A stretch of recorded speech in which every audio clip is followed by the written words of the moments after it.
Hello everyone, I am welcoming you all in finance foundation. आज हम लोग transportation model series में वोगल्स approximation method की स्टडी करेंगे, जिसे हम लोग नॉर्मली वैम मेथड के नाम से भी जानते हैं। तो हमारे पास एक क्वेश्चन गिवन है, जिसके अंदर हमारे पास 4 डेस्टिनेशन गिवन है, D1, D2, D3 and D4। उसका जो डिमांड गिवन है वो है 7, 8, 5 एंड 17। इसके बाद हमारे पास 3 सोर्स गिवन है, S1, S2 एंड S3। इसका जो सप्लाई गिवन है वो है 9, 12 एंड 16 का। तो देखिए, जैसा कि अब हम लोग प्रीवियस क्वेश्चन में भी डिस्कस कर चुके हैं कि यहाँ पे जो ये वाला पोर्शन होता है, आपके पास जो डिमांड और सप्लाई में गिवन होता है, ये जो डेटा होता है ये होता है यूनिट्स का। तो यहाँ पे जो डेटा होगा आपके पास यूनिट्स में होगा कि कितना हम लोग डिमांड कर सकते हैं, कितना हमारे पास सप्लाई है। ये जो डेटा होगा वो होगा यूनिट्स के फॉर्म में। वेयर एज जो आपके पास ये मैट्रिक्स गिवन है, जो मैट्रिक्स के अंदर डेटा होता है, ये जो डेटा होगा वो होगा कॉस्ट पर यूनिट का। तो यहाँ पे जो डेटा होगा ये होगा आपके पास कॉस्ट पर यूनिट का। आई होप इतना क्लियर होगा। अब हम लोग विदाउट वेस्टिंग एनी टाइम सीधे सॉल्यूशन पे आते हैं। तो देखिए, अभी तक हमने ट्रांसपोर्टेशन मॉडल के कुछ क्वेश्चन सॉल्व कर लिए। सभी का जो पहला स्टेप होता है वो होता है balancing the problem. Balancing the problem का मतलब है कि सबसे पहले हम लोग ये चेक करते हैं कि जो हम क्वेश्चन सॉल्व कर रहे हैं वो बैलेंस है या नहीं है। अगर क्वेश्चन बैलेंस नहीं होता है तो पहले हम वो क्वेश्चन को बैलेंस करने के लिए जाएंगे। देखिए, क्वेश्चन के अंदर सबसे पहले हम लोग कहाँ से शुरू करेंगे? डिमांड से।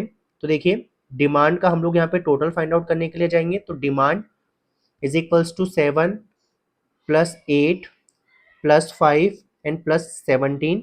जब आप इन सब का एडिशन करेंगे तो जो आंसर आएगा हमारे पास वो आ जाएगा 37 यूनिट्स का। तो हमारे पास जो टोटल डिमांड आई है वो आई है 37 यूनिट की। अब हम लोग सप्लाई कैलकुलेट करने के लिए जाएंगे। तो यहाँ पे होगा आपके पास सप्लाई 9 प्लस 12 प्लस 16। जब आप करेंगे तो यहाँ पे भी जो आपका टोटल आ रहा है वो आ रहा है 37 यूनिट्स का।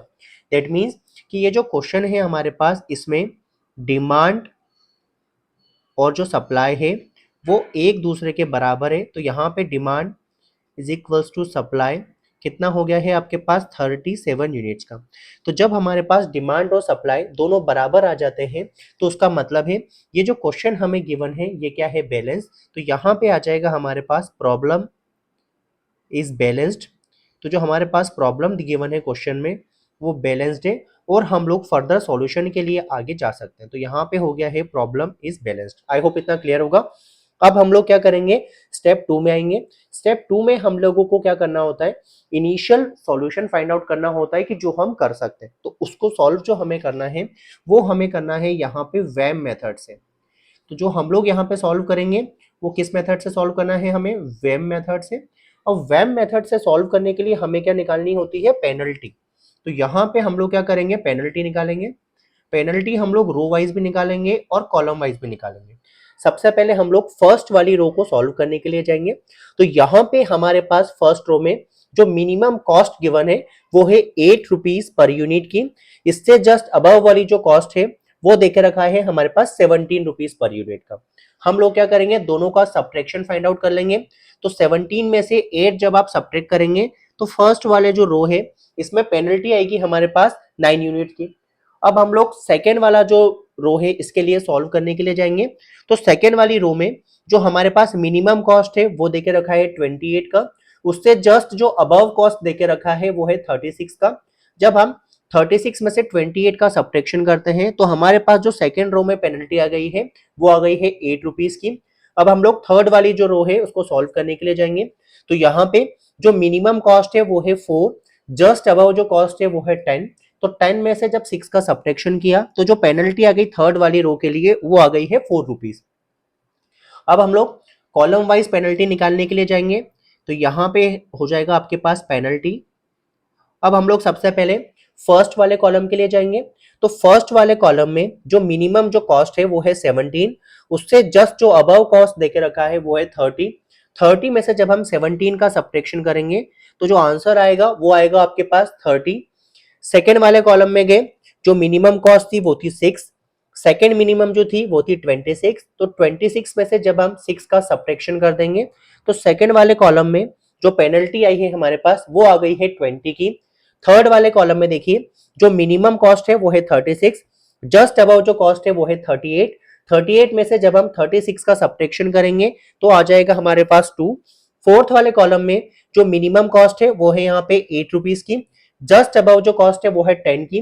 10 में से जब हम 8 का सब्ट्रैक्शन करेंगे तो जो आंसर आएगा हमारे पास वो आ जाएगा 2 का। तो देखिए अब हम लोगों ने क्या किया है, फर्स्ट वाले इटरेशन में पेनल्टीज निकाल ली है। अब क्वेश्चन को सॉल्व करने के लिए हम लोग क्या करेंगे, ये जो पेनल्टीज है इसमें से हम लोग मैक्सिमम वैल्यू ढूंढेंगे। तो पेनल्टीज में से जब हमने मैक्सिमम वैल्यू ढूंढी तो जो हाईएस्ट पेनल्टी आ गई थी वो आपके पास कितनी आ गई थी, 20। तो सबसे पहले हम लोग क्या करेंगे, हाईएस्ट पेनल्टी देखेंगे। तो सबसे पहले हम लोग हाईएस्ट पेनल्टी आइडेंटिफाई करेंगे। तो हाईएस्ट पेनल्टी जो मिली है वो मिल गई है हमको 20। अब 20 जो था वो सेकंड वाले कॉलम में था, तो हमने सेकंड वाले कॉलम को क्या कर लिया है, सिलेक्ट कर लिया। अब जिस कॉलम को हमने सिलेक्ट किया है वहां पे हम लोग मिनिमम वैल्यू देखेंगे। तो यहाँ पे जो मिनिमम वैल्यू आ गई है वो आ गई है 6 की। 6 यहाँ पे मिनिमम वैल्यू है। अब हम लोग ये वाली सेल को क्या करेंगे, सेचुरेट करने के लिए जाएंगे। तो यहाँ पे जो सप्लाई है वो है 16 का, जो डिमांड है वो है 8 का। हम लोग 8 यूनिट्स यहाँ पे प्रोवाइड कर देंगे, तो यहाँ पे हो जाएगा 0। 16 का सप्लाई था, 8 हमने प्रोवाइड किया, तो हमारे पास यहाँ पे बचेगा 8। और 6 पर यूनिट के साथ जो कॉस्ट एलोकेशन कर दिया है हमने वो कर दिया है 8 का। अब ये वाला जो कॉलम है पूरी तरह से एग्जॉस्ट हो गया, तो इसे हम लोग क्या कर देंगे, कैंसिल कर देंगे। फर्स्ट वाले इटरेशन में अब हमने D2 को क्या कर दिया है, एलिमिनेट कर दिया है। अब हम लोग सेकंड वाले इटरेशन पे जाएंगे।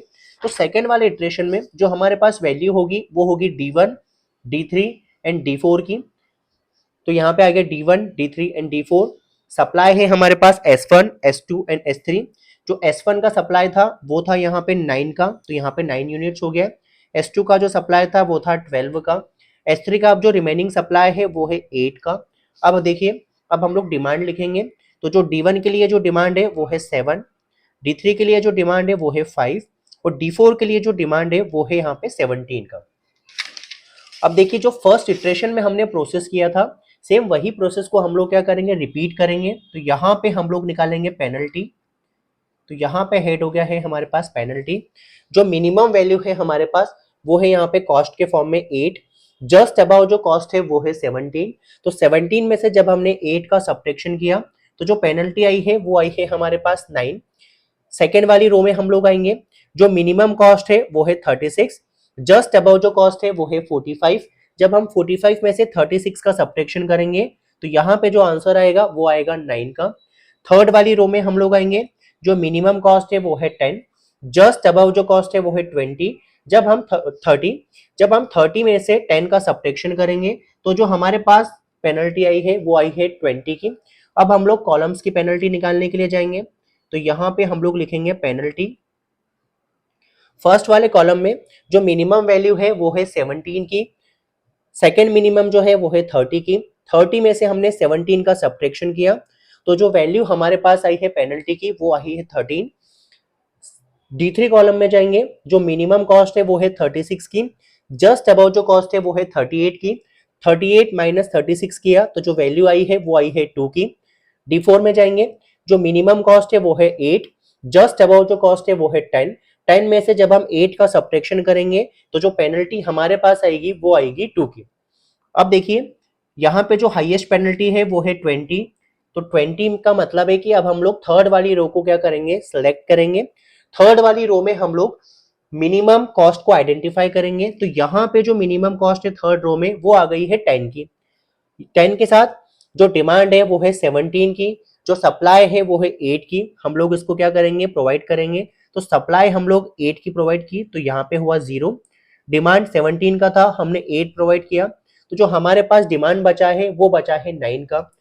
10 के साथ हमने 8 यूनिट्स को क्या कर दिया है, अलॉट कर दिया है। इसके बाद हमारा जो S3 रो है ये भी क्या हो जाएगा, एलिमिनेट हो जाएगा। आई होप इतना क्लियर होगा। अब इसके बाद हम लोग क्या करेंगे, थर्ड वाले इटरेशन के लिए आएंगे। थर्ड वाले इटरेशन में जो हमारे पास वैल्यू बची है वो है D1, D3 और D4 और इसके साथ जो स्टेशंस बचे हैं वो है S1 एंड S2। अब देखिए जो सप्लाई था वो था फर्स्ट में 9 का। सेकेंड वाला जो रो है वहां पे सप्लाई बचा था 12 का, तो उसकी एंट्री की हमने। अब यहाँ पे देखिए जो डिमांड D1 था, तो डिमांड D1 था हमारे लिए 7। डिमांड D3 था 5, तो यहाँ पे लिखा 7, यहाँ पे लिखा हमने 5। जो D4 डिमांड था इनिशियली वो था 17 का। जब हमने 8 को क्या किया था, प्रोवाइड किया था, तो अब जो हमारे पास डिमांड बचा है वो बचा है 9 का। देखिए यहाँ पे इसकी एंट्री की।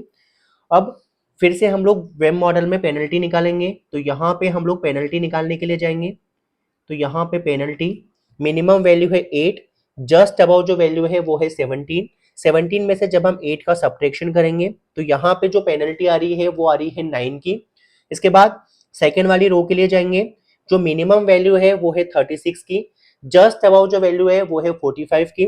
तो 45 में से जब हम 36 का सब्ट्रैक्शन करेंगे तो जो हमारे पास वैल्यू आएगी वो आएगी 9 की। अब हम लोग कॉलम्स की पेनल्टी निकालने के लिए जाएंगे।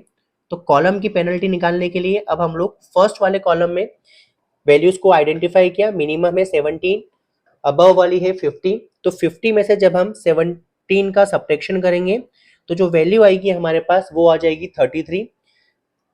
D3 वाले कॉलम में जब सब्ट्रैक्शन करोगे आप तो पेनल्टी आएगी 2 की। और D4 वाले कॉलम में जब हम 45 में से 8 का सब्ट्रैक्शन कर देंगे तो जो हमारे पास पेनल्टी आ जाएगी वो आ जाएगी 37 की। आई होप इतना क्लियर होगा। फिर हम लोग यहाँ पे हाईएस्ट पेनल्टी को आइडेंटिफाई करेंगे, तो जो हाईएस्ट पेनल्टी है वो है हमारे पास 37 की। तो हम लोग D4 कॉलम को सिलेक्ट करेंगे। यहाँ पे जो मिनिमम वैल्यू है वो है हमारे पास 8 की। तो देखिए ये वाली सेल को हमने सिलेक्ट किया। यहाँ पे जो सप्लाई था वो था 9 यूनिट का, डिमांड था यहाँ पे वो भी था 9 यूनिट का। हम लोग यहाँ पे प्रोवाइड करेंगे, तो यहाँ पे भी हो जाएगा 0, यहाँ पे भी हुआ 0। 8 कॉस्ट 8 रुपीज पर यूनिट के साथ हम लोग अब क्या करेंगे, 9 कॉस्ट को क्या कर देंगे, एसोसिएट कर देंगे। तो यहाँ पे ये वाला क्या हो गया है, कॉलम कैंसिल हो गया है। यहाँ पे ये वाला रो भी क्या हो गया है, कैंसिल हो गया है। अब हम लोग इटरेशन 4 के लिए आते हैं। अब इटरेशन 4 में हमारे पास जो बचा है वो बचा है D1 D3। जो स्टेशन बचा है वो है हमारे पास S2। जो वैल्यूज थी हमारे पास वो थी 50, यहाँ पे है 36। जो सप्लाई था वो था यहाँ पे 12 का। जो डिमांड है वो D1 के लिए है 7, D2 के लिए है हमारे पास 5। अब हम लोग क्या करेंगे, पेनल्टी निकालने के लिए जाएंगे। तो देखिए यहाँ पे जो मिनिमम वैल्यू थी वो थी हमारे पास 36, जस्ट अबाउ जो थी वो थी 50। 50 में से जब हमने 36 का सब्ट्रैक्शन किया तो पेनल्टी आ गई हमारे पास 40 की।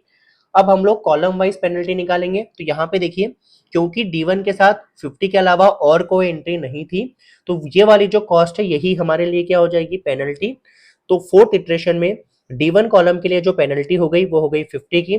D3 के लिए जो सेम पेनल्टी हो गई वो हो गई 36 की। फिर हम लोग हाईएस्ट पेनल्टी देखेंगे। तो यहाँ पे जो हाईएस्ट पेनल्टी थी वो थी हमारे पास 50 की। तो देखिए ये वाला जो रो सेल है हमने सिलेक्ट किया। यहाँ पे डिमांड था 7 का, सप्लाई था 12 का, प्रोवाइड किया। तो यहाँ पे हुआ है हमारे पास 0। 12 में से जब हम लोग 7 का सब्ट्रैक्शन करेंगे तो जो हमारे पास सप्लाई बचा है वो बचा है 5 का। और हम लोग ये वाले कॉलम को क्या कर देंगे, कैंसल। 50 रुपीज पर यूनिट के साथ जो अलॉटमेंट किया है हमने वो यहाँ पे कर दिया है 7 यूनिट्स का। अब हम लोग फिफ्थ वाले इटरेशन में आएंगे। अब हमारे पास सिंगल सेल बच रहा है, तो D3 S2 इसका जो कॉम्बिनेशन है वो बचेगा यहाँ पे 36 का, सप्लाई है यहाँ पे 5 का, डिमांड भी है हमारे पास 5 का। फिर हम लोग यहाँ पे पेनल्टी वगैरह कैलकुलेट करेंगे। तो यहाँ पे पेनल्टी 36, यहाँ पे भी आ जाएगा पेनल्टी 36 क्योंकि सिंगल एंट्री है। अब हम लोग सीधे सॉल्व कर सकते हैं। तो 36 रुपीज कॉस्ट पे 5 का डिमांड था, 5 का सप्लाई था, प्रोवाइड किया हमने, तो ये क्या हो गया हमारे पास 0। तो 36 कॉस्ट पे हमने कितने यूनिट अलॉट कर दिए हैं, 5। आई होप इतना क्लियर होगा।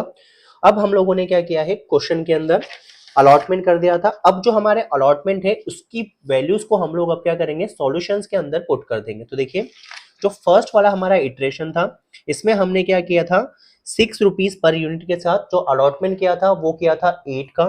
तो यहाँ पे 6 के साथ हम लोग लिख लेंगे 8। तो देखिए यहाँ पे 6 के साथ हमने लिखा 8।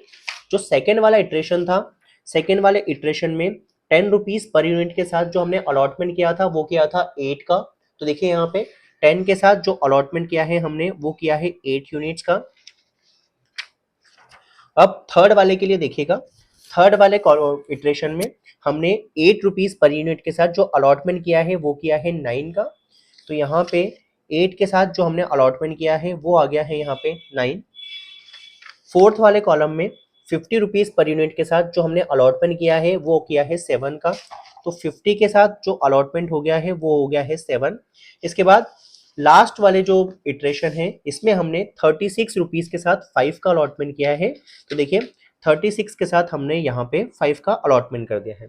आई होप इतना क्लियर होगा। तो देखिए जो हमने 5 अलॉटमेंट्स किए थे उसकी वैल्यूज को हमने क्या किया है, यहाँ पे पुट कर दिया है। तो 6 के साथ हमने 8 यूनिट्स का अलॉटमेंट किया था। इसके बाद हमने 10 के साथ भी 8 यूनिट्स का अलॉटमेंट किया था। इसके बाद हमने थर्ड वाला जो इटरेशन था उसके अंदर हमने 8 के साथ 9 यूनिट्स का अलॉटमेंट किया था। फोर्थ वाले इटरेशन में हमने 50 के साथ 7 यूनिट का अलॉटमेंट किया था और लास्ट वाले इटरेशन में हमने 36 के साथ 5 यूनिट्स का अलॉटमेंट किया था। अब देखिए, अब हम स्टेप 3 में जाएंगे। तो स्टेप 3 में हम लोग क्या करते हैं, डी जनरेसी का टेस्ट करते हैं। जो फॉर्मूला हमारे पास गिवन है वो है r प्लस सी माइनस 1, तो रो प्लस कॉलम माइनस का 1। देखिए यहाँ पे अगर हमारे रो प्लस कॉलम माइनस 1 की जो वैल्यू है वो अलॉटमेंट से ज्यादा आती है, या दूसरे शब्दों में अगर हमारे अलॉटमेंट्स कम होते हैं r प्लस सी माइनस 1 से, तो इसका मतलब है कि ये जो प्रॉब्लम है ये हमारे पास डी जनरेसी की प्रॉब्लम है, कि इसका फर्दर ऑप्टिमल सॉल्यूशन प्रेजेंट नहीं है। दूसरा वाला सिनारियो होता है हमारे पास r प्लस सी माइनस 1 की जो वैल्यू है या तो वो अलॉटमेंट्स के इक्वल होगी या वो अलॉटमेंट से कम होगी। तो उस केस में हमारे पास क्वेश्चन में ऑप्टिमल सॉल्यूशन प्रेजेंट होता है। ठीक है, अब हमारे पास ये वाला जो क्वेश्चन गिवन है इसमें जो वैल्यूज पुट करते हैं तो होगा 3 प्लस 4 माइनस 1। तो यहाँ पे जो हमारे पास वैल्यू आई है वो आ गई है हमारे पास 6 की। जो अलॉटमेंट्स है हमारे पास क्वेश्चन में, तो जो अलॉटमेंट्स गिवन है वो है हमारे पास 5 अलॉटमेंट्स। तो इस क्वेश्चन में हमारे पास जो r प्लस सी माइनस 1 की जो वैल्यू है वो ज्यादा है अलॉटमेंट से। इसका मतलब है कि ये जो हमारे पास प्रॉब्लम है ये है डी जनरेसी प्रॉब्लम। तो डी जनरेसी प्रॉब्लम का मतलब है अब इसका फर्दर सॉल्यूशन पॉसिबल नहीं है। फर्दर सॉल्यूशन को सॉल्व करने के लिए हमें इस प्रॉब्लम की पहले डी जनरेसी हटानी होगी। आई होप इतना क्लियर होगा। अब हम लोग इसकी ट्रांसपोर्टेशन कॉस्ट निकालते हैं। अब ट्रांसपोर्टेशन कॉस्ट के लिए हम लोग क्या करेंगे, जहां जहां पे हमने अलॉटमेंट किया है वहां पर यूनिट कॉस्ट का मल्टीप्लाई यूनिट अलॉटेड से कर देंगे। तो देखिए सबसे पहले हम लोग मल्टीप्लाई कर देंगे 8 multiply by 9 plus 50 multiply by 7, तो 50 multiply by 7 plus 36 multiply by 5, 36 multiply by 5 plus 6 multiply by 8, 6 multiply by 8 plus 10 multiply by 8। तो यहाँ पे होगा 10 मल्टीप्लाई बाय 8। अब इसका हम लोग क्या करेंगे, टोटल फाइंड आउट करेंगे। तो 8 9 जा हो गया हमारे पास 72, 57 जा हो गया है 350, 36 5 जा हो गया है 180, 6 8 जा 48 और 10 8 जा हो गया है हमारे पास 80। तो यहाँ पे हम लोग कॉस्ट निकालने के लिए जाएंगे इसकी 72 प्लस हम लोग कर लेंगे यहाँ पे 350, तो 350 प्लस करेंगे इसमें 180, 48 और 80। जब हम इसका समेशन करते हैं तो जो हमारे पास कॉस्ट आती है वो आएगी 730, क्योंकि ये कॉस्ट है तो इसे हम लोग रुपीज़ में ले लेंगे। आई होप इतना क्लियर होगा। अगर वीडियो अच्छा लगा है तो लाइक करें, शेयर करें, सब्सक्राइब करें चैनल को, जिससे आपके पास फर्दर वीडियोस का नोटिफिकेशन आ जाए। Thank you so much for watching.